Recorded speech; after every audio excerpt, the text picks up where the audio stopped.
Hello and welcome back to Football Talk, the podcast. It's with me, Dave, and Josh. Are you there? I'm there. And hello, Dave. Hello. It's good to be back. You know, I had a week away. I was rested, relaxed on the beaches of Thailand in our lovely resort. But I said to Kate, I could stay here, but I've got a podcast to do. Let's get back. I've got to go back and do it. I can't have Owen always nicking my glory. No, we need some squad rotation over this busy festive period, so I wanted to get you rested and so you're going in full flow for the Christmas running. I appreciate that. I mean, because we've got some special podcasts lined up for Christmas, haven't we? And it's going to be very exciting. We have.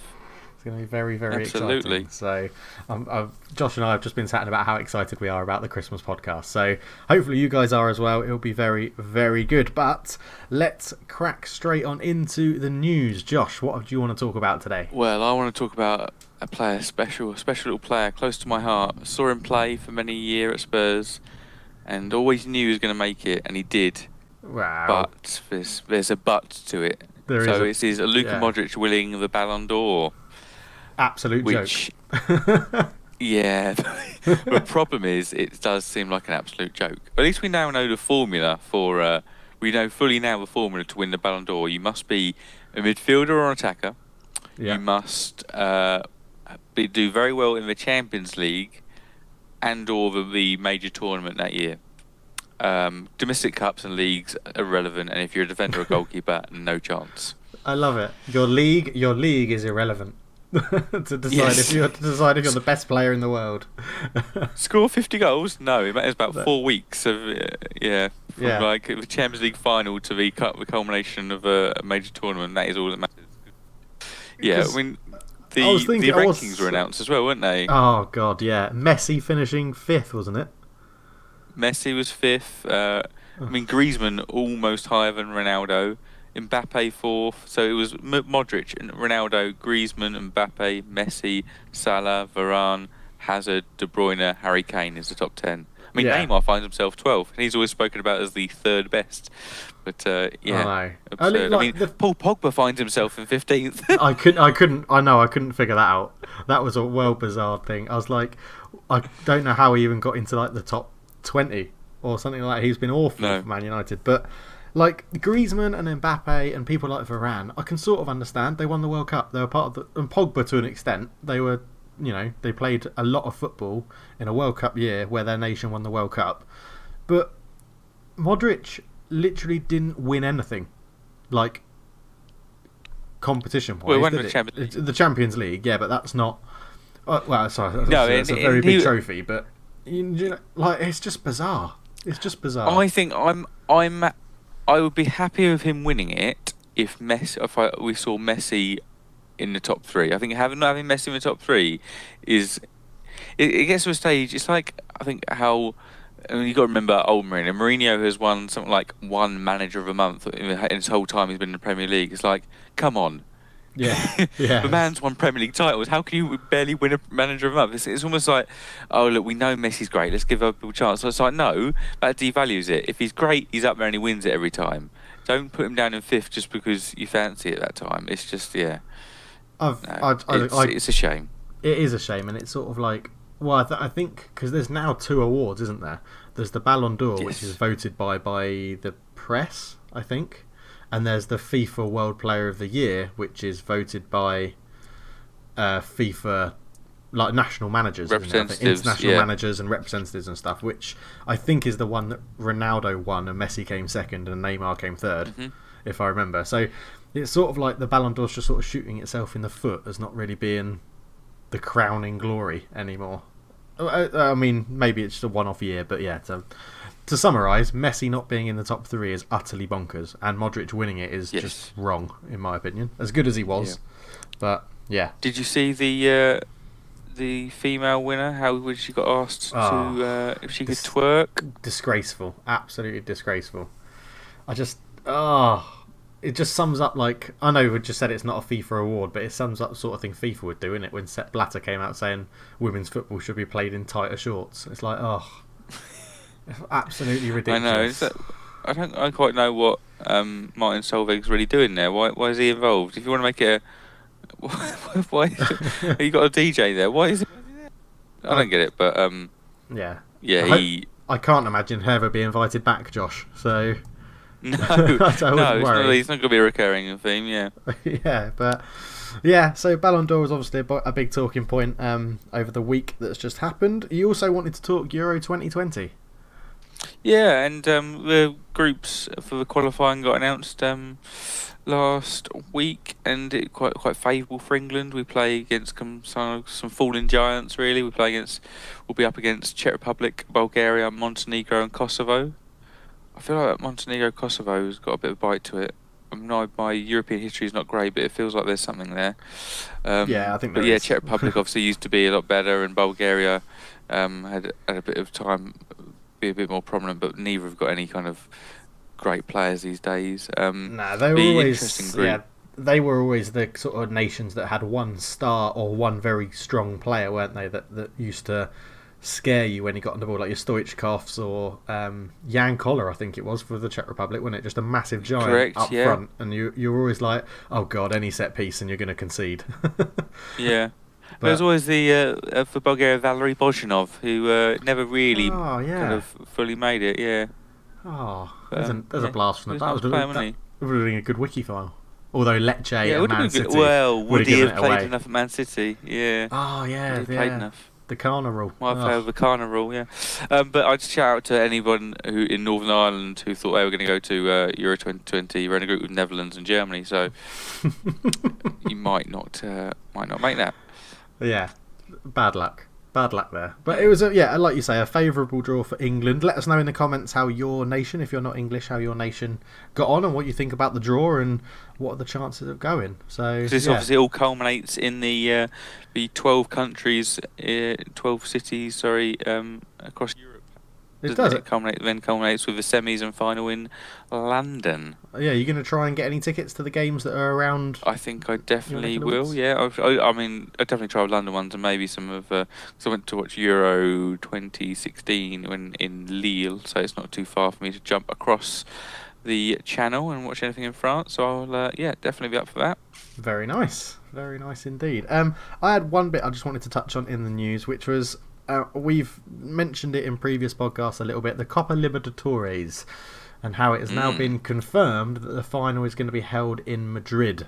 And it doesn't really annoy me that it's being held in Madrid. I mean, I like Boca Juniors. I'm not a big fan. I'm not a fan of either club as per se, but I've always liked Boca Juniors because of the players they've produced. But it's sort of what annoys me about it, Josh, is that Real Madrid have been vehemently, I can't even say that word, I don't know why. That's the word, that one, against this La Liga game being hosted in America. But they're more than happy to welcome over like the biggest the biggest game in South American football to be hosted in Madrid and get the money when it suits them. I don't like the double standards of it.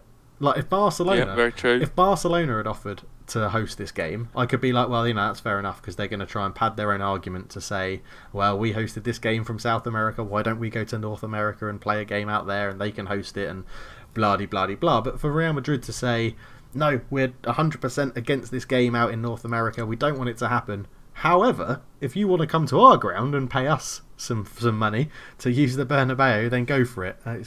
Just winds me up, annoys me, grinds my bacon. Yeah, I can understand that, and it's a very good point because you can't have it both ways. Yeah, I just wanted to get that off my chest. So good, cathartic, I hope. Yeah, so that's played on Sunday night. How that goes if it finally goes ahead? Yeah, well, I think it will. It will definitely go ahead. I can't imagine too many Argentinian fans would have. Well, I don't know. Maybe they have flown out there, but it's just weird, isn't it? Let's get it done and over with. Yeah, I think that's what everyone's thinking now. Yeah, everyone's just got to that point. Oh, just get it done. So, but anything else in the news you wanted to touch on? Just the news a little bit that Arjen Robben won't be extending his contract and will leave Bayern at the end of the season. Ooh. It'll be back to Holland. So you'd have thought PSV or Groningen he'll go back to, I'd imagine. Yeah. But you just think back to that kind of the peak treble-winning season for Bayern with Ribéry and Robben. That was one of the best kind of like dual wingers you had in a side. It was very impressive, and he'll be cutting in and shooting in another league. Maybe in MLS. Maybe the MLS he'll go to. Who knows? True. But true. They've both sort of dropped off a bit of a cliff, haven't they? Really, both Ribéry and Robben. They've both. They were, like you say, they had that one season where everything was great for them, and they were peak Bayern Munich, and then I don't know. I haven't really heard of them very much. Like Ribéry. Well, it's kind of with France gone hand in hand with Bayern not being as forceful in Europe as well. I thought. True. They've had a few poor seasons. Yeah. But yeah, I mean, Ribéry's fallen out with national managers and the national side overall, so he doesn't get that national thing. But I mean, Robben's had a decent start to the season. Robben's got 3 goals in 9 games, I think, in Bundesliga. Okay. He's he's had. It must be about 10 years he's been in the Bundesliga now. It's crazy. Like a small stint at Chelsea, where the kind of original Mourinho. Then he went to not a very successful. It was one of those that era of Dutch players in Real Madrid, wasn't it? It wasn't overly successful for him. Like Wesley Sneijder didn't have a great time. Van der Vaart didn't have a great time. Robben didn't have a great time. It's not really set the world light there. But yeah, then Bayern, he just that's where found himself again, heaven that was. And it was actually, and that coincided when Holland did very well in the World Cup, finishing second, wasn't it? Losing to Spain in the final. Oh, in the infamous final, yeah. In the infamous Howard Webb not sending off the karate kick from De Jong final. Yes, straight in the chest, well, yeah. So, interesting. Yeah. It'll be interesting to see where he ends up. Talking of the MLS, Josh, do you know what could link Liam Ridgewell and David Beckham together? Is Liam Ridgewell going to play for Beckham's side? Liam Ridgewell's played at Vancouver Whitecaps, was he? He used to, and then he moved to Portland Timbers, and he's currently playing for the Portland Timbers, Liam Ridgewell. Mm-hmm. Him and David Beckham could be the only Englishman to win back-to-back MLS Cups. So Portland Timbers are in the final again, and Ridgewell won it as captain of Portland Timbers last season. And he's got a chance to win it again in the final. And the only other Englishman to do it is David Beckham. So, there you go. That sort of could link. That's a quiz question for you in the future. It was a quiz question, I failed that, didn't I? If Portland Timbers do win it, then that's a good quiz question. What links Liam Ridgewell and David Beckham? But there you go. That was a bit of a tangent. But we got there. Yeah. So what do you want to... From that quiz question to my quiz question... It's seamless. It is. We almost planned it. I know. So, I've got my pen and paper ready. We had a quiz. Okay, right. So I'll start off by asking you, Dave, do you prefer beer or cheese? What? Cheese. This isn't the quiz. No. Cheese, okay. I'd pick cheese. All right. Do you prefer Edam or Brie? Brie. Edam's boring. Brie, okay. There have been 7... French managers in the Premier League. And you all for me, please. Can I name them all? Okay, let's go for the easy ones. Gerard Houllier. You went Gerard Houllier first? Oh yeah, man's a legend, isn't he? Alright, okay. I've always had a soft spot for Gerard Houllier because he looks like he should be your granddad. It's like Roy Hodgson. Absolutely. So yes, yeah. Arsene Wenger, obviously, as a Frenchman in there. So that's 2 of 7. So yes, you have 5 left. 5 remaining. Jean Tigana, I'll put him in there. I wanted to save him till a bit later. Yes, correct. Yes. Claude Puel. Yes. Have you ever seen Claude Puel and Gianfranco Zola in the same room? They look pretty similar. No, I have not. Yeah, that's very true. Okay, so that's 3 more to get. Okay, let's leave it there, and I'll have a think because I've got none jumping to the 4 now. So just to reiterate for the listeners, the 7, only 7 as well. 7 managers of French nationality to manage in the Premier League. That's how you word it.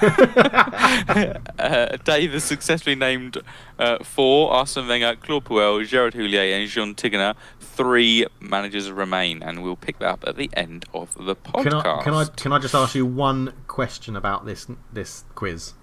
Is there any that were just like the season 92-93? Like, is there any ones? No. They're all you know them all, and okay. Yeah, they've all managed within the last. Where they don't fail the Kana rule, the Paul Rideout rule. Oh, the Paul Rideout rule. Okay. Yeah. Okay. Don't you worry, Dave. I wouldn't stitch you up like that. No, good. That's good right. to know. Excellent. All right. I think. Yeah. I like that, and obviously let us know down in the comments if you've got them straight away and who they are, because we'll be judging you, listeners. You've got to answer this quiz too. Is yours Gerard Houllier because he's like, or do you like Arsene Wenger because he looks like a paedophile? Which one? I don't know. Oh, can you remember while we're talking about these French managers, Jean Tigana? Didn't he always used to have a a big stick in his mouth?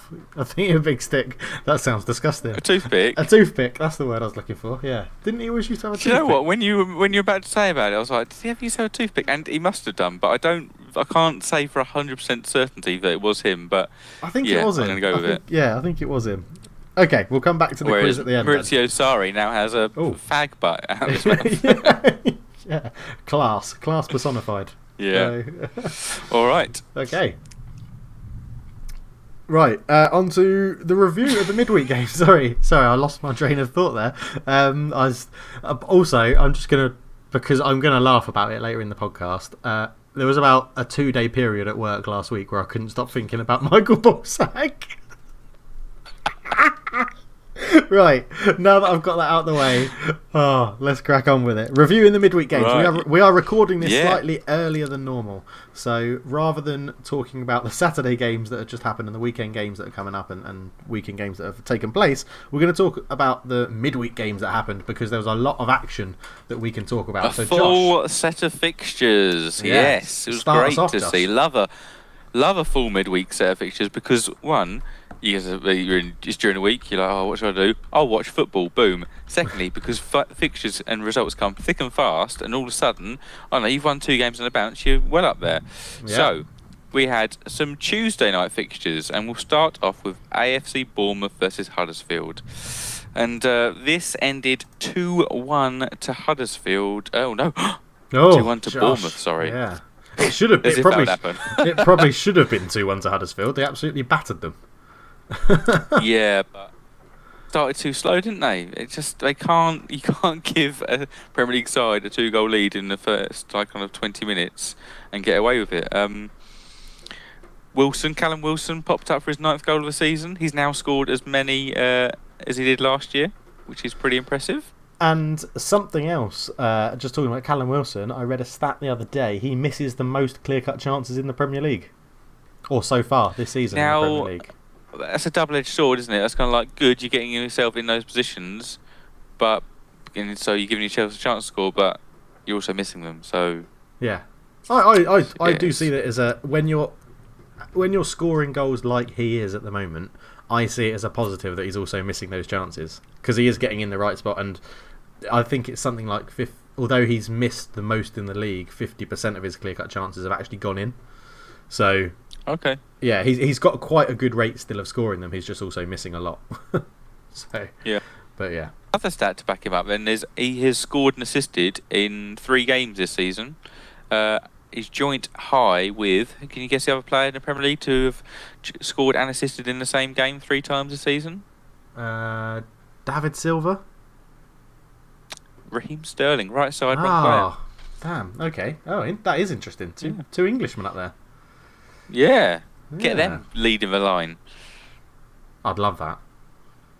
Front 3 That'd be weird, wouldn't it? A front 3 of Raheem Sterling, Callum Wilson and Harry Kane. Sancho on the bench. Oh. Yeah. Oh, it's got me. Nice. The future. Yeah. It's got you hard. It's got me thinking. Yeah. First goal for Bournemouth. Bit of a little bit dubious offside, but well nodded in. And then Ryan Fraser popped for the second goal. This is one assisted by Callum Wilson. We were talking about how much we enjoyed his performance a few months back against Leicester, where he bagged a brace. That was the last time he'd scored. Oh wow! Okay, yeah. Yeah.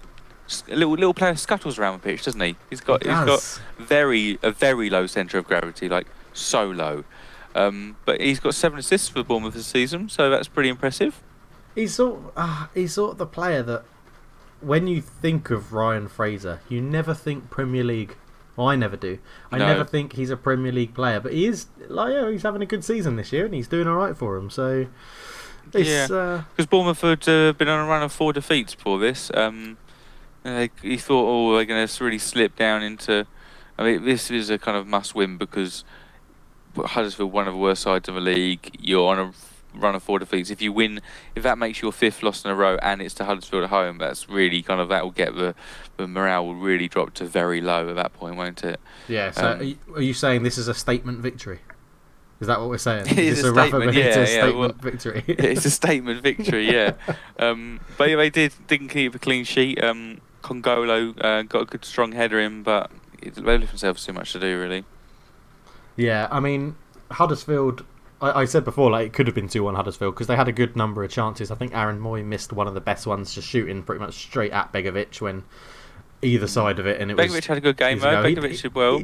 He did. He rolled back the ears a little bit, didn't he, really? Because he's one of those goalkeepers at Bournemouth that it's like, I don't really notice him doing much in games, which is credit to Bournemouth, but also, you sort of want a goalkeeper that has the impact to play out from the back or play a long ball that's accurate, but you never hear of Begovic really doing anything, good or bad. So yeah, I don't know, it's just sort of a goalkeeper that I didn't think would still be a Premier League goalkeeper at this point in his career, or a starting goalkeeper. I thought he'd be a backup. But Fun fact around Asmir Begovic, Portsmouth had to pay Tottenham £1 million for Begovic.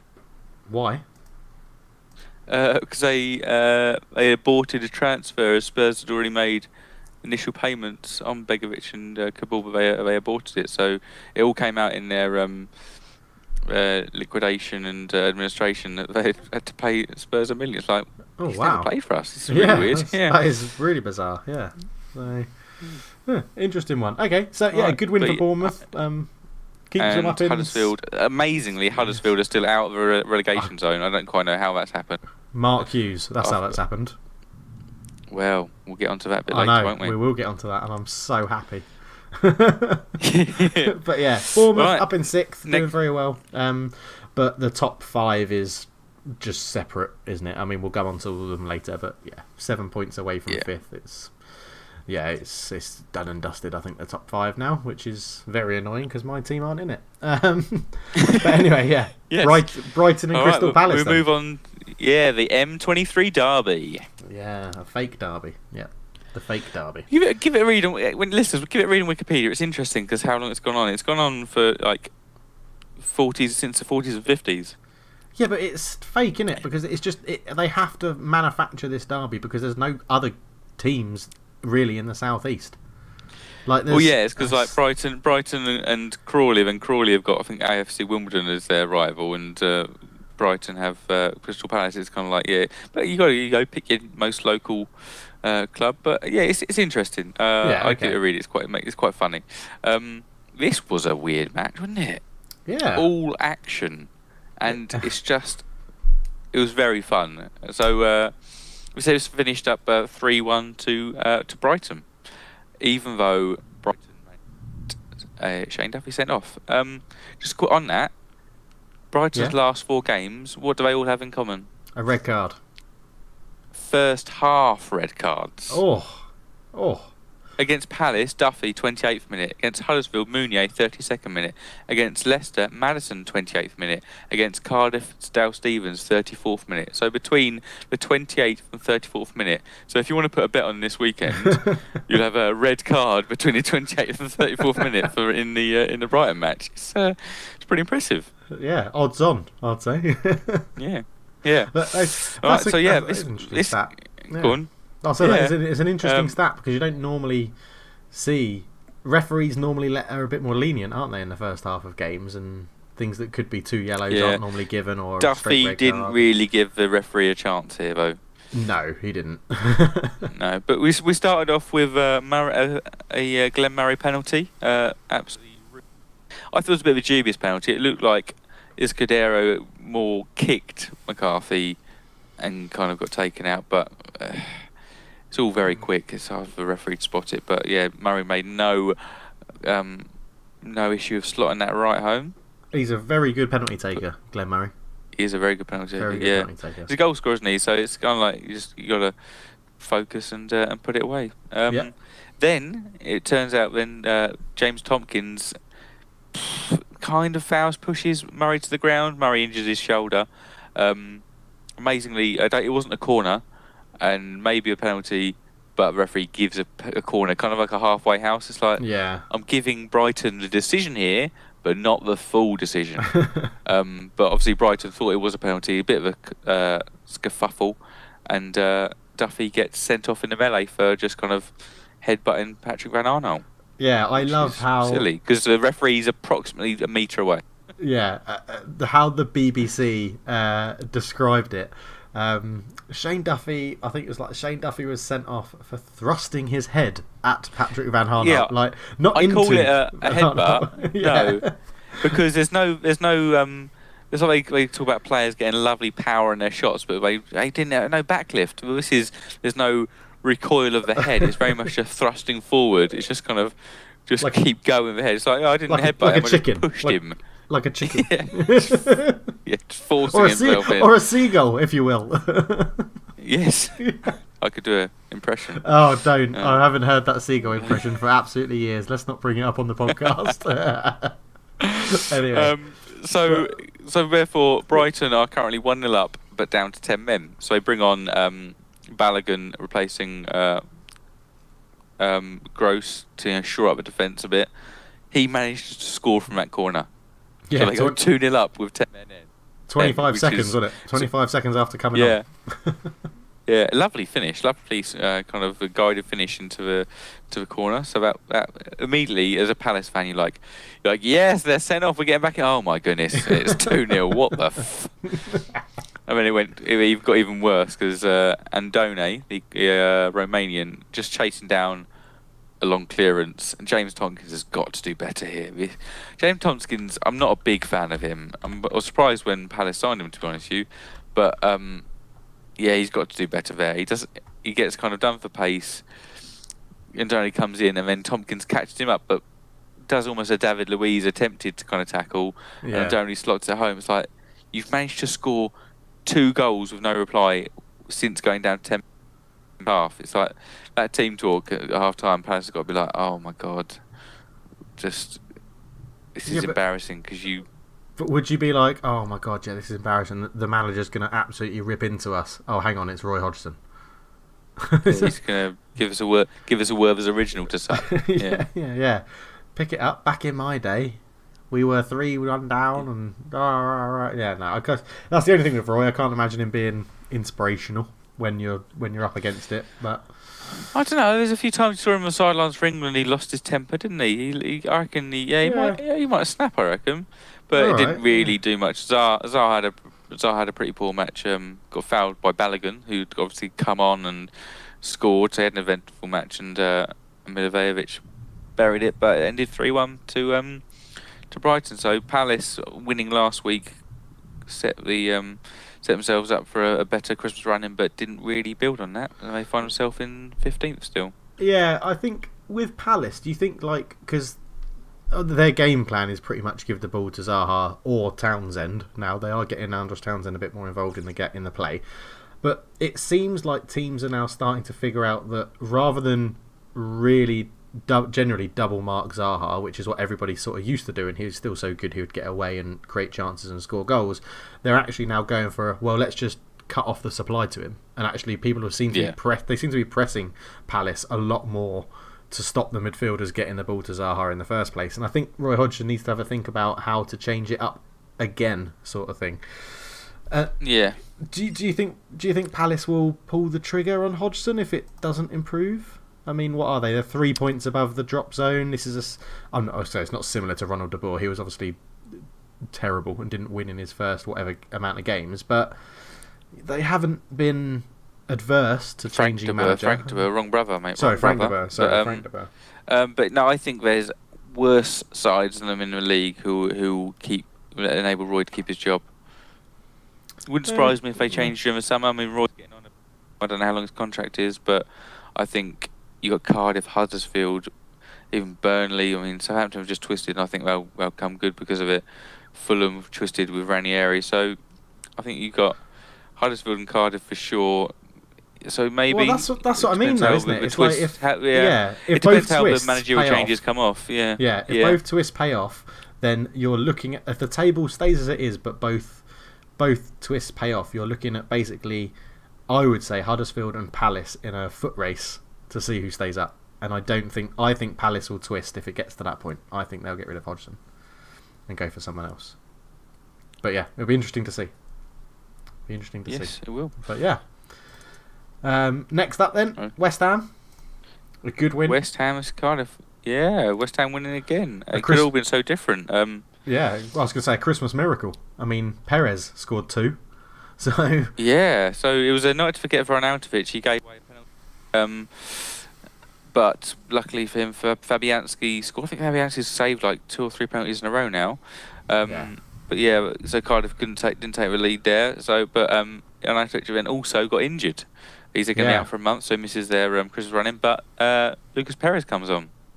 This doesn't look like the same Lucas Perez that played for Arsenal when he scored those goals. Oh, he looked completely different. No, he looked very, very nice, wasn't it? Yeah. And so he came on, and so first goal was just really poor from Cardiff. I think of Cardiff as doing the simple things right, but they could not clear a simple ball here. It was pretty embarrassing. They had like 3 attempts to head a bouncing ball clear, and played through to Perez and decent finish. Second goal was a lot nicer. Noble playing it through to Masuaku. Well, I quite like Masuaku. Good dribbler of the ball, quite direct. And then Perez makes just a simple run off the back of a defence and slots it home. Really nice. Yes, it was interesting to see or hear Pellegrini's comments after the game, which luckily I can catch up with here as well. I can see the press conferences in the morning. And Pellegrini was like, I think the question to him was something like, does that prove that Perez is ready to start? And Pellegrini was sort of like, well, he never had to prove anything. We always knew this is what he was going to do, and he was going to be introduced around Christmas anyway. And you sort of think, well, was that the plan, or do you say that because it's worked, or... You say it because it's worked, and you don't apply pressure to the lad by saying he's got to prove himself. You just go, oh, right, okay, I can just go out and play my game. I think it's good man management. Okay, yeah, interesting. I just thought it was very interesting because I've never really heard a manager say that about a signing, to say, well, the prep is always to bring him in around Christmas. So Perez then became the first West Ham player to score twice as a substitute in a Premier League match since, well, it was April 2000 against Newcastle. Do you want to take a stab at a player? This is going to be... April 2000.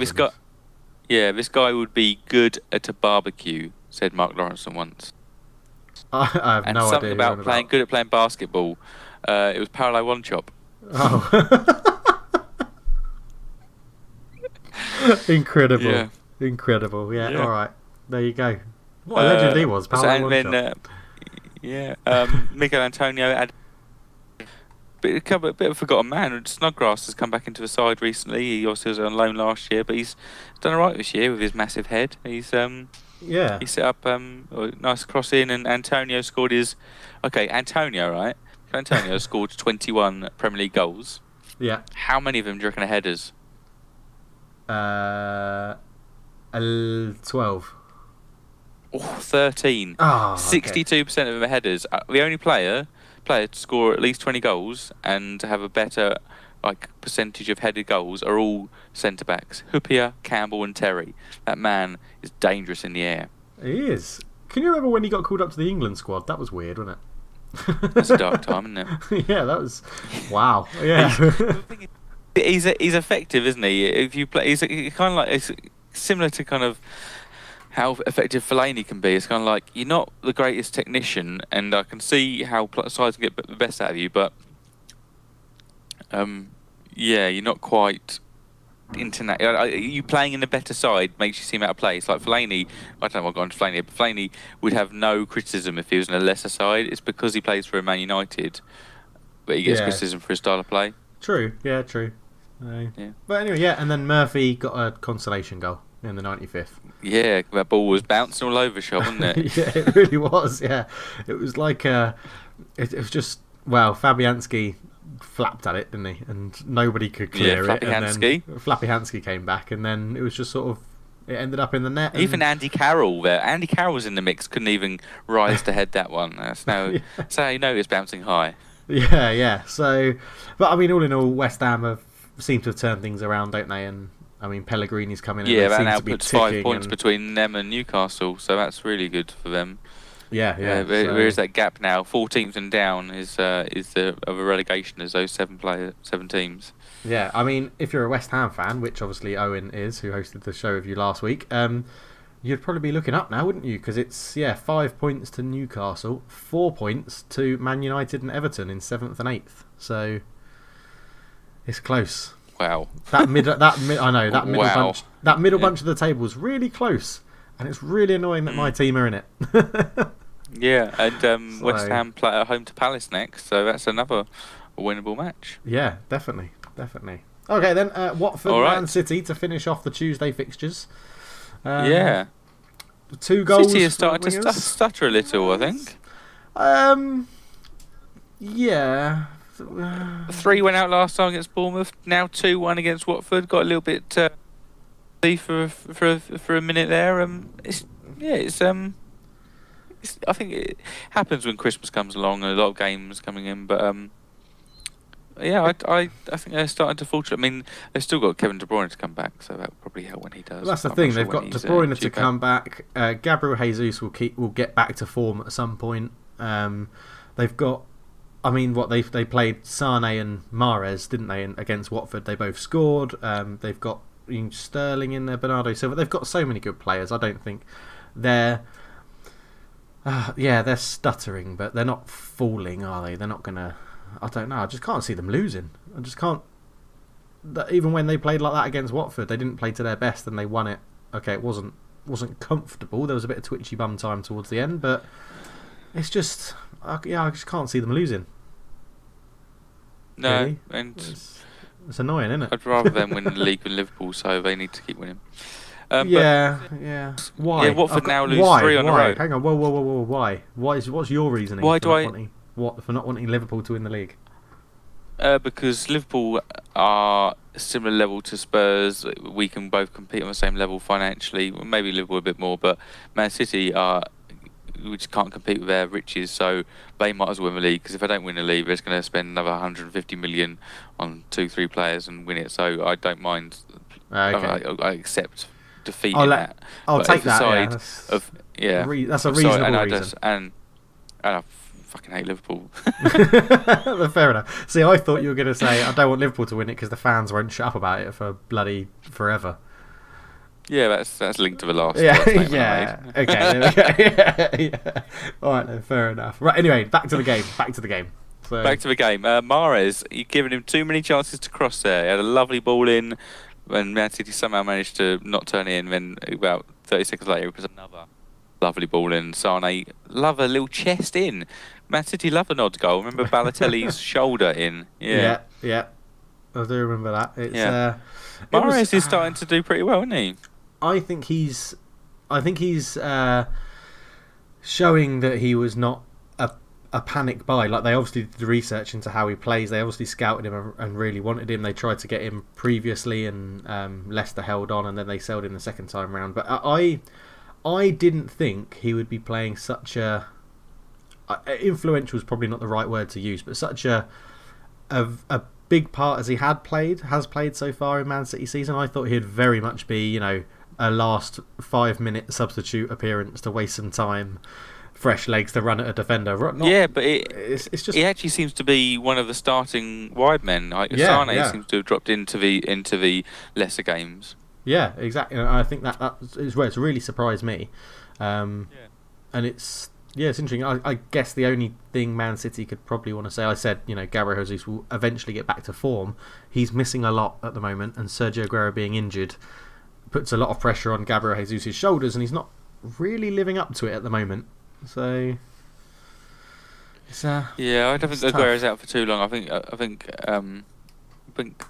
Aguero and De Bruyne are due back in within the next week or two, I think. Okay. Yeah. well, that'll make them a whole new Mahrez dangerous then went prospect. and grabbed his goal, and such a lovely controlled finish. The ball's bouncing around, but he just catches it so pure. Reminded me of his finish against Spurs. The ball kind of almost drilled in. He just takes it first time in front of his body and tucks it away. So that puts City 2-0 up, and you think, oh, they're going to go on to score 3-4 here, but they didn't. Watford held on and even grabbed a goal to get back into it. It's quite poor from Fabian Delph. I've mentioned previously that he is a step down from Benjamin Mendy at fullback, and he got caught here to Delafeu. I think it's a bit of a. It was a midweek December games led to a lot of kind of shitty goals, didn't they? It was not like bouncing around and just kind of tucked away. Yeah, but I mean, I read a very interesting tactical analysis, and I think it was done by the guys at Zonal Marking. Have you read any of their stuff? I love it. Yeah, it's just Michael Cox. Yeah, big Michael fan. Cox. Yeah, I think it was him that said it, and it was like, it's amazing how that when Mendy's injured or can't play, and Delph comes into left back, that's when Sane starts this season, because Delph cuts into midfield, and Sane keeps wide. Whereas Mendy plays, him and Sane would go into the exact same positions on the left wing. So I found that quite interesting. And then I read another stat that from Football 365 that out of the whole all the season so far in the Premier League, which is 16 games after today, I think, when 15, the games are played. 15. 15 games so far. Man City have averaged 69% possession, which is ridiculous. That is pretty impressive. That is absolutely. And Chelsea have averaged 68%, because they play each other, I think, don't they, this weekend? And it was like one team's going to have to give on possession football. But to average 69% possession after 15 games of football is ridiculous. That is absurd. Yeah, so there you go. We're running, they've saved themselves, Yeah. All right, so Man City obviously find themselves top still only 2 points to go to Liverpool, but Watford now lost 3 on the bounce. First time they've done it since last December. And they had Marco Silva, but they still find themselves in 11th. But as we've said, there's 5 points separating 6th and 13th. So who knows how that will come when we look back at this table in January after the run of December games. Yeah, it'll be very interesting. January the 1st, what the table looks like. So it'll be very interesting to see how close everything is. But anyway, so on to Wednesday's games. And we start with a team that you've already openly admitted to. You have a bit of a following of Burnley due to family relations and all that. It wasn't the best, was it? Yeah. It's not been the best season for Burnley. No, it's going very, very poorly, and you wonder, twist. They won't get rid of Sean Dyche. Sean Dyche has done too much for him, and I don't see them being a second club. But I don't know. You're a chairman. You look at the financial impact of relegation. You think, if we could do better. I remember when Burnley were in there originally, and Owen Coyle was managing. When he left mid-season to take over Bolton, and it ended up poorly for everyone involved. It's I don't think they will, but. Yeah, I don't think they'll sack him. I just think, and it all looked. Yeah. I wouldn't say it looked positive at half time for Burnley. It was 0-0. They had kept Liverpool out, but Liverpool always looked like they were going to break through, and Jack Cork gave Burnley the lead and sort of poked the bear, didn't it? Angered Liverpool. I did think it was going to go poorly for Liverpool when I saw their lineup. I texted a Liverpool friend going, "Were you confident?" Because you drop Salah, Mane, Firmino for the first time this season and replace them with Sturridge, Shaqiri and Origi, you're like, oh dear. But Milner stepped up. He's getting better with age, isn't he, that guy? It's like similar. He burst on the scene same time to Wayne Rooney, but they've taken care of their bodies very differently. Yeah. Get him in the England finish squad. from the edge of the box. Yeah, I know. I was thinking like last year, the World Cup, you could have done with him in there, penalty taker as well. Yeah. But as soon as Milner gets back into it, then Firmino comes on with his first touch. Yeah. To score, lovely, undefendable cross. He kick in from Trent Alexander-Arnold to his centre-back partner on there. Centre-back partner, his partner defence, Virgil van Dijk, and you're 2-1 up. But I mean, both sides in the end were end-to-end stuff and goal-mouth scrambles. But it was just, Liverpool's class kind of shone there, and they had that counter-attacking goal, and wrapped it up in the end. But it could have been very different. Yeah, I think Liverpool shining through like you would expect them to in that sort of tie. I think Klopp probably would have bollocked them at half-time, being 0-0, and said, let's go out there and show them why we're challenging Man City for the title this year. And exactly. Show them the table. Go, look, we're up here for a reason. Let's keep it going. I think it paid dividends, and I think Liverpool just keep marching on, really, don't they? So at the moment, it looks like it's going to be a good season for them. And then on to their Merseyside rivals, I guess. Everton, disappointing, I would say. I think they would have looked at this game and considered this an easily winnable game, probably. Yeah. And I mean, it's two players who've scored quite a bit this season, or coming into some form. So Rondon gets his third goal in the last 4 games, and Richarlison pulled it back with his 7th of the season. I mean, Richarlison's doing all right, isn't he? So he's kept it going. Well, he's a long-term Everton fan, isn't he? So he's doing it for his boyhood club, if you believe his story from Brazil. But, yeah. This is another domination, wasn't it? This is 76% possession for Everton, 19 shots, but still no second goal. So it's definitely one set of fans come away a lot happier after that match. Yeah, and I can't remember the last time a Newcastle defender ever got awarded man of the match. So Fabian Schär got man of the match. 12 clearances, 5 interceptions, and 5 tackles. So that's he fair. Was a busy man. Yeah, I like Fabian Schär. When he played at Basel, I liked him. He's a good player. Yeah. Well, it's a statement draw. A statement draw for Newcastle. Absolutely. So many statements being made this midweek. Yeah. And then the next up, the Ranieri derby, Fulham-Leicester. Yes, old versus new. 5 players from Ranieri's last game in charge started this match. Yeah, I didn't actually know that. That's interesting. Yeah. So, James Maddison, thoughts? Yeah, he's doing all right, isn't he? Yeah, I mean, 5 Premier League goals this season now. That's pretty impressive for stepping up at a young age to first time in Premier League, from Championship to Premier League. He's another goal nicely taken at a good time. Not as special as his other goal the other week. I don't know if you caught up with that, but that was a lovely finish. But lovely. But yeah, very impressive. He runs things. He kind of dictates the tempo. I actually thought Spurs could have done with signing him in the summer, because he's kind of like a kind of Christian Eriksen light. He could have learnt a lot from him. He could have played a similar role to him. Don't really have anyone to kind of take Eriksen's place in the side. So I thought that we could have done with signing him, but Leicester got to do business. He's young and English, which we need. Yeah, true. Would you, if you were Ranieri in charge of Fulham, would you be happy with a point at home to Leicester? I mean, Leicester are up in 9th. You've been struggling for form and clean sheets and good defensive solidarity at the back with Fulham. Were you happy with a 1-1 draw? I think you'd have to take it. Yeah, you haven't lost. You kept yourselves unbeaten, but still no clean sheet. I know it's still an interesting bottom. one. Yeah, because it's 1-0 up at half time, and still, like you say, not getting that clean sheet and it being 1-0 up at half time, and then it gets to 1-1, and you have to sort of be happy for Ranieri that it was 1-1, because in previously under Jevkanovic, or however you say his name, he would have, you just imagine Fulham would have gone 1-0 up, and then it would have been 1-1, 2-1, 3-1 Leicester sort of thing.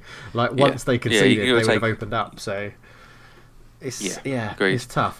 So Leicester doing all right. I mean, a longest unbeaten run since the season they won the league. They've gone unbeaten 6 now, albeit 4 of those are draws. But they're doing okay, aren't they? Good. Yeah, exactly. You said Fulham don't have. I knew I had a stat in here. Fulham haven't had a clean sheet. They've now got a joint record with Barnsley in the Premier League. No, Barnsley, 97-98 are the only team that conceded more goals at this stage of a Premier League season. But Fulham also have a joint record dating back to 1950 of 19 top flight games without a clean sheet. Ouch. So, talk about unwanted records. And see if they can. Well, they might get one this weekend because they play United, don't they? Yeah, that'd be a 0-0. So, actually, it'd probably be a 1-0 win for Fulham, to be honest. Ranieri loves playing United. You never know. So, that'd be amazing. Yeah. No, it won't. Shut up, Josh. Right, up next. What a game. What? And I say what a game. Wolves v Chelsea. I say what a game because it has possibly two of the best defensive tackles I've seen this season, and I love a defensive tackle. I love it when a defender puts in a tackle. Hold on here. And celebrates. It's just brilliant. Absolutely brilliant. Which tackles are you referring to? Because I might have a word here. I'm talking about the one on Willian from Connor Cody, I think it was, when he was through on goal. Yeah. And there was one from I can't remember who made the tackle, the defender, but it was a ball came across, and I think it was Loftus-Cheek had pretty much an open goal to put it in, and the defender hooked his foot around it and put it out for a throw-in from inside his own 6-yard box. It was absolutely brilliant. It was brilliant. In the challenge on Morata from Bowley when he was sliding in on goal. Oh, yeah, that's the one I might be talking of. Yeah. That, for me, is a foul. He has just gone straight through Morata. He's got the ball. He has gone straight through Morata. Anywhere else on the pitch, he would be blown foul for doing something like that. He has gone straight through and wiped him out. That is a penalty and red card. Defenders club. He got the ball. 100% got the ball. Nicked it away. It was a wonderful tackle. Wonderful. And come on, Josh. Chelsea lost. Disagree. Chelsea lost. Surely you've got to be yeah, I know. Just for fairness, I think he got very lucky there, and it's because it all happens in a blink of an eye, and it almost seems like all's fair in love and war on the goal line because you're just doing what you need to do. But yeah, for me, that is a red card and penalty. Yeah. Let us know what you think in the comments. Who do you agree with, me or Josh? Great defending or red card and penalty? And I know we've got a couple of... Actually, Shiv, I'm pretty sure Shiv, who comments quite a lot, is a Wolves fan, and Brett Higgins, who comments quite a lot, is a Chelsea fan. So we're going to have one each on our side, I think, Josh. Well, maybe. Depends. I might be able to see the light either way. But this is another story of domination. 20% possession for Chelsea, 17 shots, but... as soon as Chelsea concede a goal, their confidence seems very brittle. It just seems to crumble, doesn't it? Yeah, I think as well, where they were 1-0 up against a team like Wolves, I think that really affected them to concede, and then they just, like you say, crumbled away. And it was sort of 2 goals in 4 minutes. Yeah. Could that have happened with Conte? Would you have seen that happening with Conte? He always seemed to have them quite defensively solid. I never really saw them as disintegrating defensively under Conte. Maybe it's a thing with Sarri. No, because they didn't play Marcus Alonso at left back and David Luiz as centre back. That's in the back four. That's why they were more defensively solid. Yeah, that's true. Yeah, so no genius, but I reckon that might be weak elements there. Yeah, very true. Any comments on the goals? I've only seen Loftus-Cheek's goal actually from this game. I was just too engrossed with watching the defensive tackles. Yeah, I'd say Jimenez's goal. Kepa's got to do better. The ball. It shows you got to just go. He just has a shot on the angle, and Kepa just lets it through his legs, and really should have done better. Should have been saved. And then for Hotter's goal, it's good determination. Keep running at defence. They lose the ball, win books, and play it around and score. So it shows good determination and drive from Wolves for both those goals, because you got to take your chances. You got to win the ball back, but nothing too classy. But very good for them. Well done. They've turned it around a little bit there, and I just want to shout out for a player who took his chance. Ruben Neves was suspended, and Gibbs White came in midfield, and that player looks like an absolute talent. He looks good, really good. He does look like he's going to be a good player. He's one of those that I think he's in a good position at the club at the moment, in the fact that he's at the right age for when someone gets suspended or injured, he can step in for a couple of games, get the experience, and develop with Nuno as manager. And I hope it works out for him, because, like you say, he does look like he's got a talent there, and the future looks bright for England. He'd be welcome at Tottenham. Yeah. I mean, maybe we'll have a podcast further down the line about the future of England, maybe in the summer or something, when we're all bored of transfer gossip. Yeah. So, yeah, it does look good. And obviously it does turn around Wolves. Their first victory in 7 games puts them back up into 12th. So, yeah, it's all looking pretty good for them at the moment. Absolutely. And then all right. Next up, the game of probably what would have been billed the game of midweek, I guess. Man United Arsenal. A good advert for the Premier League for all the wrong reasons. All 4 goals came from individual errors. All 4 goals. Errors. Yeah. Yeah. Ridiculous. Shocking, wouldn't it? Yeah. Apologies if you just Yeah. heard a massive crack of thunder. It was incredibly loud. I heard it through my headphones. So I heard some lightning, Dave. I heard some yeah, lightning. did you hear the lightning? Did you? Yeah, really, I can hear light. Yeah. Yeah, so let's just talk through 4 goals quickly. So Mustafi heads it high up. I think he can catch it. It was a little bit too racy for him and just spoons it over his head. A kind of like low altitude Jordan Pickford kind of, just really messes that one up. It was crap, yeah.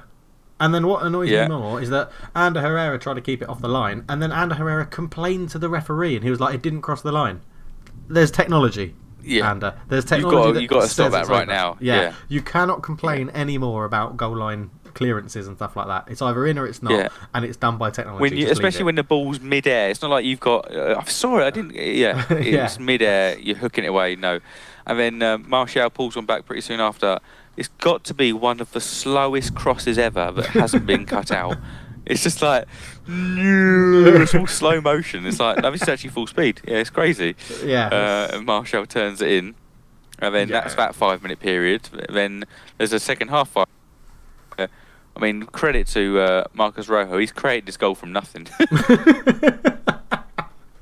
I feel a bit sorry for him, really, because it's his first game in a I feel long sorry time. for that lesbian man. And, he's just... I just don't know. We signed him, didn't we, off the back of the World Cup where he played all right for Argentina, and it's just never really worked out for him. And He's not a Man United caliber player. He not. deserves to. Well, he might be, because we're wasn't- mid-table, aren't we? So To be fair, yeah. You're matching his level. You're reaching his level. Yeah. He tries to turn in, gives it away, chases back. You see him scurrying back. I'm going to get there. Oh, I've. Then he manages to wipe out Lacazette. I think the bye comes in and lands on Lacazette's head. It's like, shit. It's just poor bastard. But that's one of those goals as a defender where you just think, please give that to Lacazette. Please just say Lacazette got the last touch. Just say it wasn't. I've done enough to fuck up this situation. Just don't credit it as an own goal. Don't make people go back and see own goal. Let's have a look if that was a funny one. Oh shit! Yeah. But a mere 74 seconds after that went in. Yes. 74 seconds after that went in, and only 13 seconds after the ball was kicked off, you're drawing level again. I know. Hoofed up the pitch, massive, huge. Romelu Akinfenwa Lukaku manages to hold off the centre back. Klasniak, I don't know what he's doing, kind of half-heartedly plays it inside, and Lingard steps in. Goal done. 2-2. Yeah. Game over, because it was literally like 10 minutes of mayhem, wasn't it? 5 in the first half and 5 in the second half, and it was just crazy. Absolutely. I don't know. I don't know if that's. I don't like the way Mourinho comes out. We showed big heart and soul and good character. Yeah, but the quality of the performance was absolutely terrible. Like, awful. I won't get you started, Dave. We haven't got time for that. I know. Move on. Meltdown Tottenham. you're about to have. Tottenham, never in doubt. It was. I don't normally like playing against sides who've just changed manager, but putting a caretaker normally just it's trying to. It's like, I imagine it can be a caretaker. Say like there's someone who's just been really badly injured in hospital, and the caretaker is the kind of the gauze or padding trying to stem the bleeding, and then the new manager is like the surgeon comes in and fixes it. This was just like blood was still pouring out everywhere. The defence was really weak. We scored 3 pretty poor goals, none of them nice. I mean, Kane scores from close range, Sung scores from close range, and it was just carnage. And then just ripped through and them. then Moura scores from a second attempt. And they did come back into it. Well, I mean, it was funny. It was they had a fair amount of chances in the second half. Actually, Lloris was man of the match, made some really good saves. I hit the post a couple of times,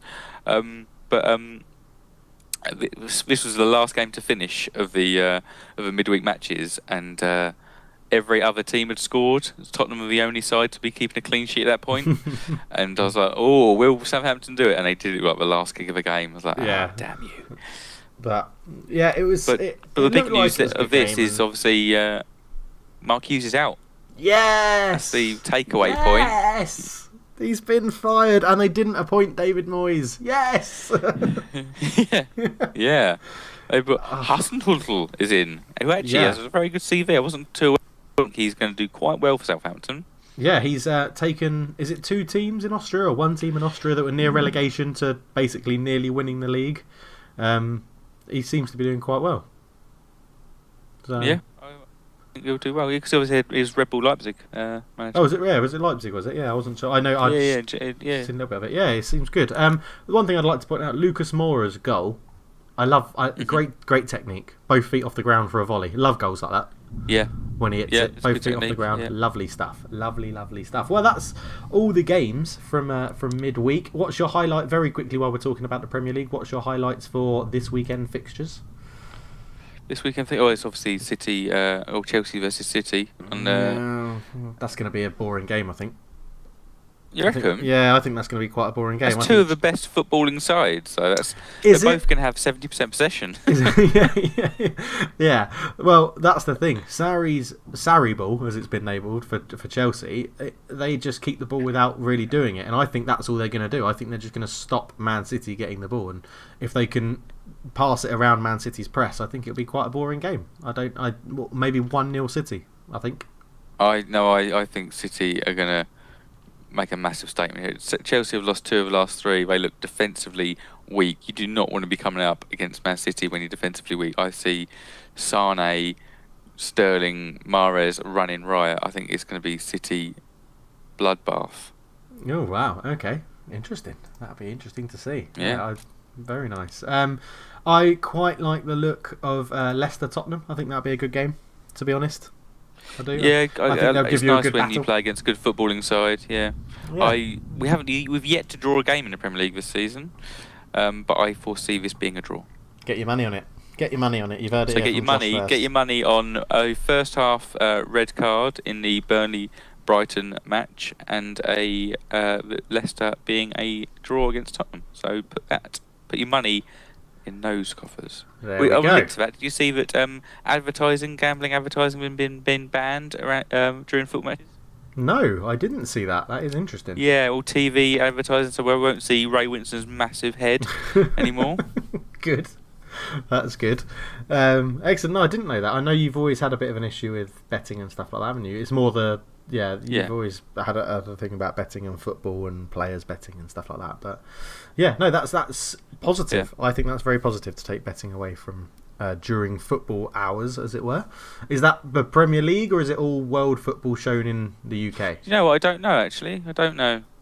Okay, yeah, interesting. Okay, we'll leave it there, but we're going to move on to something that I can only say Owen messed up he gave it a good effort, but he messed up the intro.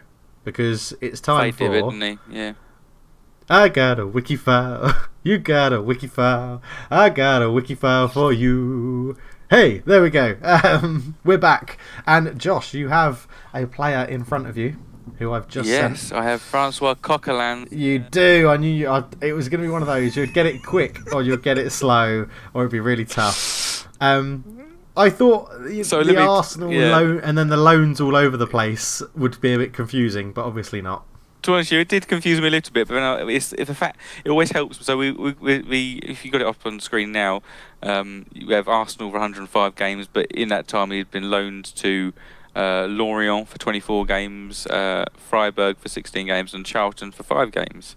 And then now he plays his career at Valencia. I'm thinking, who has transferred from Arsenal to Valencia? I think maybe Gabriel did, the centre-back. And I thought, I think Coquelin. I remember reading Coquelin in. So having a current team squad to kind of use as that kind of narrows it down. So yeah, that was what helped me out there, because I was a little bit confused. I don't remember any of those loans. And it seems strange he went on loan to Charlton in 2014. See, now that's what made me think of picking him for Arsenal around that time. Yeah, that's what made me, because he went on loan to Charlton from the beginning of the season to January, played 5 times for Charlton, and then went back straight into the first team in Arsenal because of an injury crisis. And it was around when I think they re-signed Flamini, or they signed Flamini, and Flamini got injured, so they had to recall Coquelin and play him. That's when you know it's bleak. he made his career, didn't he? And then it all sort of worked for him, and then a £14 million move to Valencia this year. That is an absolute steal. He's that's robbery. Sorry. Wow, I don't think he's that bad. I think he's so bang average. Yeah, okay. I'm not a fan So personally. if you're not a fan, he puts in a challenge. Yeah, okay. Yeah, you're not a fan, but you're normally quite good at this bit. How many international games has he played for France? None. He has played none. How many international games did he play for the under-21 team? What are you going for? Give me a number. 4. No, 7. You were close. Oh. So. Yeah, I can't see him. Yeah, because I think France like to keep French players playing in France in their under-21s off memory, but yeah. Well, there you go. Yeah, France. He's not brilliant. The problem I think he's got is that he doesn't really sit into any sort of system. Because, like you say, he just likes to tackle. He doesn't really fit into any sort of playing system. And he's too eager. He loves to roam around the pitch and he chases the action down. Whereas you've got to be more tactically astute these days. Yeah, exactly. So, okay. Well, that was the end of the wiki files. Thanks for ruining it again, Josh, and it going really quickly. I mean, at least you've timed it right this week because we have run out of time anyway. So we're not. I did put out a poll. It was about Mourinho, and the winner of the poll. It was should he get more funds. And the answers were yes, back the manager. No, he should use what he's already got because of the money he spent. And Jose out. And Jose out won the poll. So, so there you go. Done. Yeah, get rid of him. The Twitter has spoken on the Football Talk. But so next up then, Josh, the quiz. Right. So we have had 7 French managers in the Premier League. Dave was asked, and you were asked to name them all. Dave has correctly named Arsene Wenger, Claude Puel, Gerard Houllier, and Jean Tigana. Who were the remaining 3, Dave? I've got one more, and then I'm struggling. Oh, really? Yeah, and I remembered this guy because he was terrible, actually, and it's Remy Gard at Aston Villa. Yeah, none of the other 2 were successes either. Okay. You had a French manager. So You had a French manager. Managed at. We did. Santinini or something. He was accused. Santini. He was accused by Jose Mourinho of parking the bus. Nice. Nice. Jacques Santini. So who's the last one then? Yeah. He managed Portsmouth. What was his name? Yeah, you've said Portsmouth. Alan. It sounds like the water drink Perrier, Perinon. Alain Perrin. Close enough. Yeah. It's surprising, isn't it? There's only 7 French managers in the whole time of the Premier League. I know. You think of it as how many players you've got, but you've only got one managerial position for like 25 players. So yeah, you've got a lot fewer. So the reason I asked, beer or cheese and Edam or Brie, because I've got a Dutch list as well. So that'd be another week I can give you a list of Dutch managers. Excellent. I've completely given away, and you can research it. I'll just look it up. Yeah. No, I won't. I'll forget by the time I come to that. So I'll ask Owen. He won't listen. yeah, that's true. Yeah. So, well, that was a good quiz. I like that one because I got over 50% before you had to give me hints. Pass mark. So, pass mark. Done. Yeah. 2-2. But yeah, okay, we'll leave it there then. So, unless you've got anything else you want to end on, Josh, quickly, we've gone over the hour mark. Enjoy the weekend's football. There's lots to come, and we'll be talking to you next weekend. We will, yeah, and we'll see you then. So it's goodbye from me, and goodbye from Josh, hopefully. Yes, goodbye. But you can find us on Twitter at Football Talk. But remember, there's no A in football. Correct. You can find us on SoundCloud and YouTube at Football Talk. So give us a listen. Leave us any comments, any notes, any improvements. If you don't like this, don't like that, let us know. We are at your mercy. So and anything you want us to discuss, you can let us know on Twitter. So thank brilliant. you very much for listening. And for now, we're out. Cheers.